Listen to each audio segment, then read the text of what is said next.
Hello, I'm Sami Zaidan. This is Counting the Cost on Al Jazeera, your weekly look at the world of business and economics. This week, a lack of power and water in an oil-rich economy, the challenges facing Iraq's next government. Also this week, a coffee fix calls for consumers to wake up to challenges leaving coffee farmers in poverty. Plus, Google at 20, a look at how the search engine which changed the internet impacts our lives. Of this week, German conglomerate Siemens said it's in discussions to help get Iraq's power grid up and running. Iraqis held elections in May, and the country is in the process of forming a new government.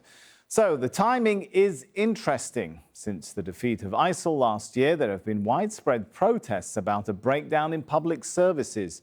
Rebuilding efforts in Iraq have been slow. It's estimated that $100 billion is needed for reconstruction in the next 10 years. Iraq's allies pledged $30 billion at a donor conference in February, but part of the problem is ensuring the uncorrupt use of the country's oil wealth and reconstruction funding. Nevertheless, there has been some progress. Rob Matheson reports now from Baghdad on a railway project underway in Fallujah. Two shining rails stretching west from Baghdad, snaking through the desert for 57 kilometers. At the other end is the city of Fallujah, accessible once again to rail travelers.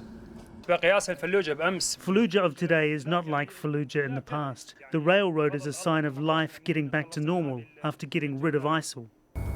These rail tracks were closed when ISIL fighters swept through the west of Iraq in 2014. When Iraqi Railways reopens the Baghdad to Fallujah line, we didn't think of the economic benefit. This is a message of peace to the people of Fallujah after the dark days when ISIL used to rule those parts.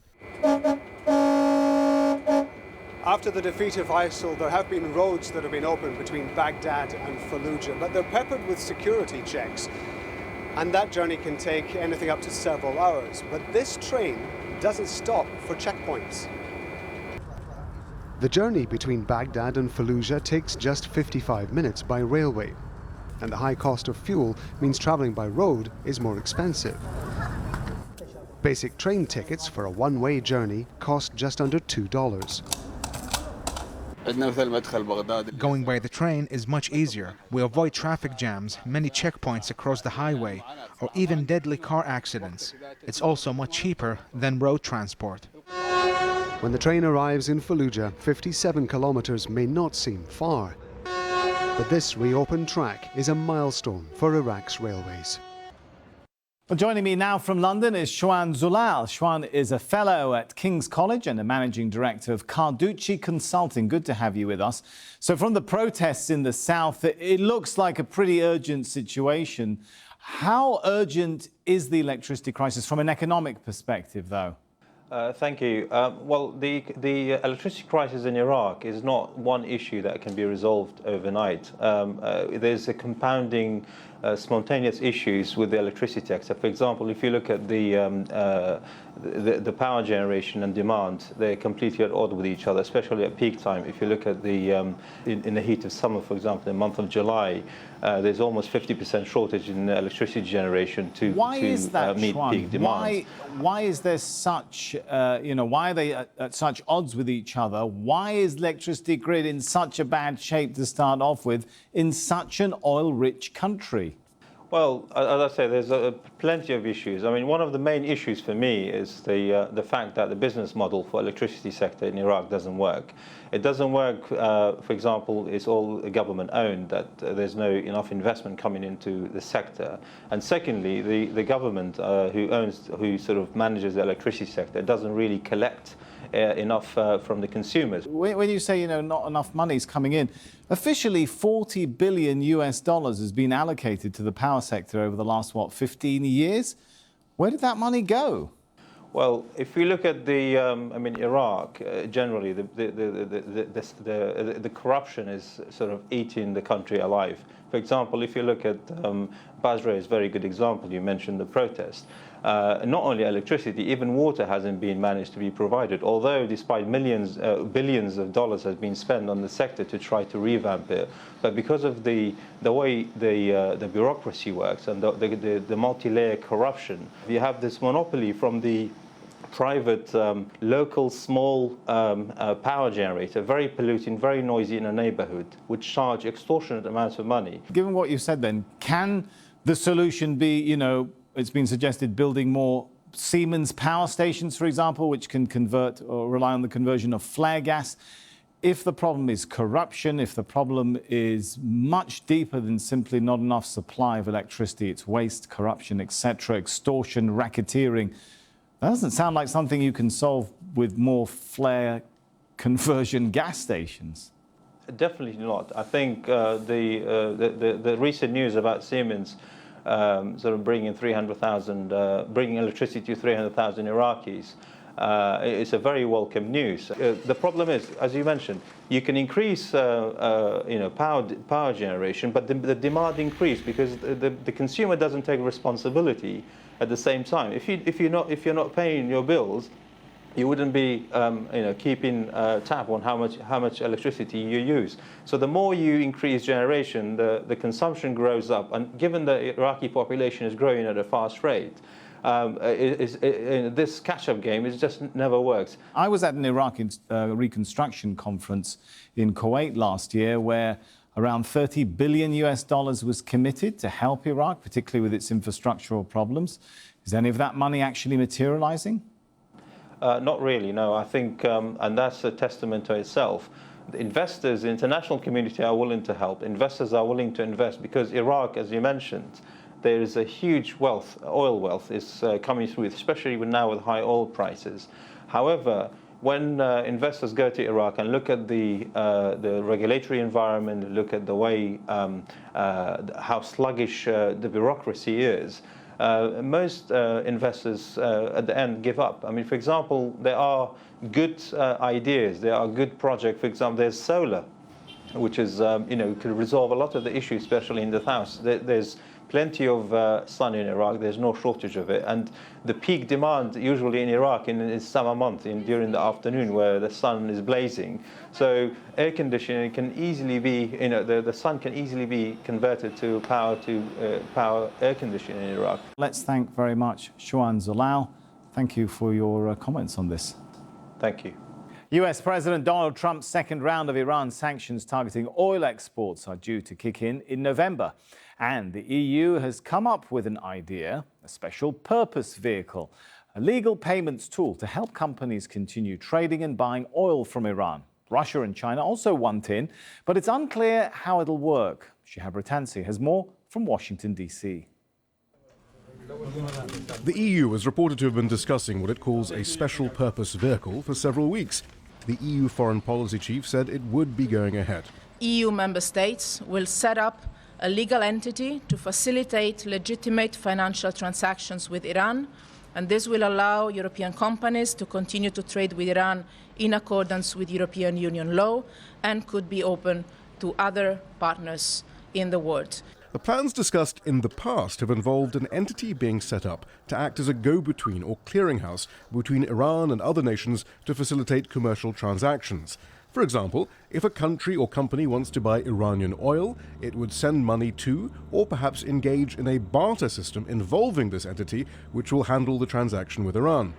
The same will be true in reverse for Iran's dealings with the rest of the world. The idea is to bypass commercial and central banks who are fearful of being frozen out of the US financial system if they help circumvent the new sanctions being imposed by the Trump administration against Iran in November. However, the details have yet to be worked out, and there is some skepticism that the system will work, especially given the large number of European companies already curtailing their business dealings with Iran. Those meeting at the UN also announced that Iran remained in compliance with the nuclear deal and pledged their commitment to remain participants. Still to come on Counting the Cost, Argentina gets the biggest loan in the IMF's history. But first, Google is celebrating turning 20 years old. What began as a simple search engine is now a technology giant which has revolutionized the world and the way we do things. Rob Reynolds reports from Mountain View, California in just a few minutes. But first, here's Charlotte Bellis with a quick snapshot of the rise of Google. Let's start in Menlo Park, California, where Google was born on September the 27th, 1998. Working out of Susan Wojcicki's garage, now the CEO of YouTube, Sergey Brin and Larry Page launched a search engine unlike any other. The Stanford graduate students decide to list search results based on how many other pages were linked to it, not keywords. You get the most relevant results at the top. Google also provides you with a really fast, efficient interface. What we really measure is how long does it take from when you have an information need until Google has satisfied that need for you. 20 years on, and Google is now a verb. A simple search will scour 1.9 billion websites to produce a ranked list of results. Google's offerings expanded in 2004 as the company went public and debuted Gmail, revolutionizing webmail. The next year came Google Maps, the year after it bought YouTube. And in the last decade, Google released its file storage service called Google Drive, smartphones, self-driving cars, and advanced speakers. Billions of people now use Google products every day, most through its search engine. In 2012, Google reached 1.2 trillion searches for the year, but that's where the data stops. Google now just says searches are in the trillions. And with advertising the main source of revenue, the money follows the page views. Google's profit soared to $110 billion last year, while Alphabet, its parent company, has a market valuation of $820 billion. This is what Google's search page looked like the day it was launched. And this is the company's first headquarters, with founders Larry Page and Sergey Brin. 20 years later, Google's enormous success has given it this huge, ever-expanding Silicon Valley headquarters known as the Googleplex. Page and Brin are multi-billionaires, and Google knows a lot about us. They know who you are. They know a lot about your habits. They know what kind of videos you watch. They know how many emails you get. They are a very large and important part of most people's daily lives. Its search engine processes 3.5 billion requests per day, or 1.2 trillion a year. That information is power. Google uses the information to lucratively target advertising to customers. The more they know about you, the more they can market you to advertisers. The collection of our activities and what we do every day, what are the rules? What are the rules that govern that when a company collects and amasses that much information? In the U.S., Google, like other big tech companies, is largely unregulated regarding what they do with the information they collect. The idea that these companies will self-regulate is laughable, and I think it's been shown that is insufficient. That may be changing. In congressional hearings this week, lawmakers discussed a federal internet privacy law to regulate big tech companies' behavior. The European Union has taken a stricter line, passing sweeping new online privacy rules and recently levying heavy multi-billion-dollar fines on Google for anti-competitive practices. Google's corporate culture appears to be changing. Earlier this year, Google quietly dropped its famous motto, "Don't be evil," from its corporate code of conduct. In April, 3,000 Google employees signed a petition demanding the company end its partnership with the Pentagon, called Project Maven, that uses images and artificial intelligence to improve drone strike accuracy on the battlefield. Google now says it will not renew its Pentagon contract when it expires in 2019. In just 2 decades, Google has made itself practically indispensable in the lives of billions of people. What it will do with its information, power, and wealth over the next 20 years is something that should concern each one of them. Tesla without Elon Musk at the wheel. The stock market regulator in the US is seeking to bar him from serving as the electric car maker's CEO. The Securities and Exchange Commission alleges he committed securities fraud when he tweeted about privatization plans. The agency's complaint is the first fraud case involving the use of social media by the CEO of a public company. In a statement issued by Tesla, Musk called the SEC action unjustified. Wake up and smell the coffee. That's the message to consumers of coffee drinks all over the world this week. You see, the international price of coffee has fallen below $1 per pound. Bumper harvests and weaker currencies in places like Brazil are being blamed. And that's jeopardizing the livelihoods of 25 million coffee farmers. Now, the International Coffee Organization says some coffee farmers may be forced to abandon production altogether. Alessandro Rampietti has more from Rovira in Colombia. Alirio Morales' coffee plants are as lush and loaded with beans as ever. Yet for the first time, he's considering leaving them on the tree. With the situation as it is right now, we can't continue producing. We are running out of fertilizers. We can't pay our debts or pay the workers. We've reached our limit. The price buyers pay for Alirio's precious Arabica beans has fallen to less than $1 a pound. That's less than what it costs to grow the coffee in Colombia's mountainous, labor-intensive coffee region. I've seen people crying over what they're being paid for a bag of hard-earned beans. People just crying out of desperation.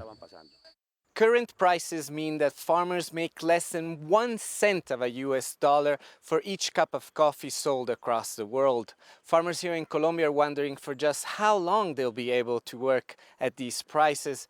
Others already gave up, like the owners of this field that abandoned it 2 months ago. It's very painful. It's devastating because we spent all of our life growing coffee. These are new plants that just started producing last year. So much work, such a big investment. Yet the situation is so bad that these people decided to let the beans rot. A small representation of farmers held a sit-in in front of the embassy of the European Union in Bogotá to bring attention to their situation. Alirio says he's giving up hope. I'm not sure what we're going to do. What I do know is that it's not sustainable and that we might be close to the end of the road. The Colombian government said it's considering emergency financial help for the growers. But unless farmers receive a more fair share of the cut, their beloved Java will leave them with nothing but a bitter taste. So as Alessandro was reporting, there's a bitter truth at the heart of the industry. This kind of crop, you see, is not economically sustainable, at least not for the farmers. 90% of the world's coffee production takes place in developing countries. Now, if the cost of production suddenly goes up for a coffee farmer, they have few to no options. Now, there are growing calls for leading companies, including Nestlé and Starbucks, to commit to buying coffee at more than the cost of production. This week, Starbucks said it's committing up to $20 million to provide emergency relief to the smallholder farmers at the bottom of its supply chain. Joining me now from London is Jose Sete. Jose is the Executive Director of the International Coffee Organization. Good to have you with us. So first of all, explain to us if coffee production is expected to increase going forward. Is that going to push prices down further, eliminate eventually a lot of farmers, and then the price comes to some kind of profitable equilibrium? Well, that is the worst case scenario, I think. Coffee is a cyclical commodity. It's a perennial crop. It's a tree crop. So the adjustments to changes in supply and demand take time. But what we need is much greater support from the industry during this difficult period. And this is in the self-interest of the industry. They need coffee supplies going forward. In the long term, the future for coffee is very bright. Demand is increasing steadily. We are opening new markets, especially in Asia. So the prospects for coffee demand are great, but we face immense challenges. First in prices right now, that's an immediate challenge, but in the medium and long term, we have to deal with climate change. We have to deal with aging farmers and attract youth to coffee farming. We have to close the so-called gender gap and make coffee cultivation more attractive for women, more profitable for women. All of these are let me jump in there if I could, Jose. trend. When you say it's in the interests of the industry, the producers, the companies, to make sure that the farmers aren't wiped out, surely it's only in their interest just to keep those farmers barely alive so that the production continues to keep the price as low as possible. It's not in their interest to really make sure that they get a really good, generous slice of the coffee pie, right?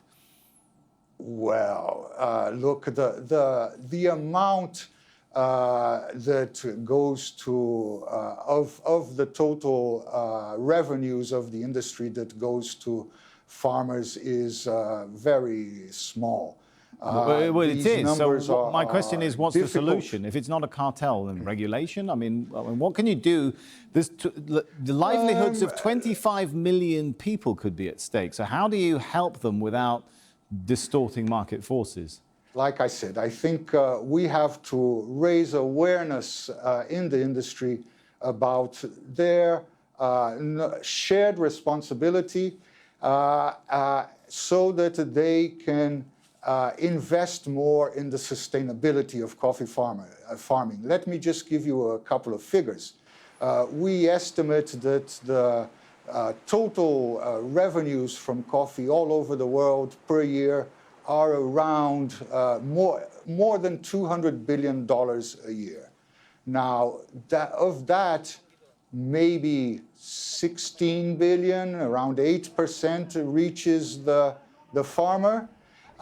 In addition, the industry does already invest in some sustainability initiatives, and that we estimate to be around $350 million a year. Now, this is the figure that I think needs to be looked at carefully, and the industry needs to really up their game and increase this and invest a lot more in the sustainability of farmers, which are the base of their business. If they don't, farmers can switch crops. They can move on and do other things. If they don't, they won't have, well, if they don't, they won't have the coffee supplies that they will need in the future. And what does that mean for the world, for other world problems, like you mentioned, the environment, human migration, and so on? There's a lot at stake here, right? Exactly. Pauperization, we see